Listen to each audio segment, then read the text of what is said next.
بتواند همون وقت حافظ معروف می شود. لیکن حافظای سرسری نه. شخصیتایی هستند که همین یکم بار سرود جا در رادیو تلویزیون گوش میکنه ذوق میبره. دویم سوم مرتبه که هم سرود گوش کرده هم ذوق ختم کن میشه. شخصیتی هستند که یک بار دو بار یک سرودشون گوش میکنه اونقدر نه تاثیراتش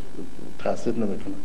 یک دو سه مرتبه هم صنعتی باید هم طرز اجرایشش هم آوازش هم معنی غزلش هم اون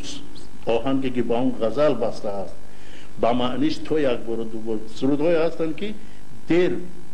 وای می شود با دیر آدم جای میکنه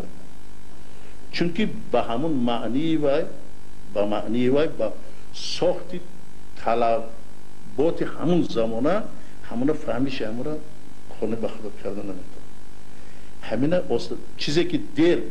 داخل می شود و چیزی که دیر تاثیر می شود پورا تاثیر می شود داخل می شود همون چیزی که سرسری است تیز میگیرید همون تیز از باید می رود مثل فکر سرودی که بسیار بزرگ قبول میکنید همون یک چند مرتبه گوش میکنه علاوه دلزنک می شود چیزای اصلی چیزایی که تکیه به کلاسیک و چیزایی که تکیه به چشم خام و چیزایی که تکیه به چیزهای کلاسیکی تاریخی ما میکنند همون چیز آسته آسته نه اینکه خاموش بلکه بر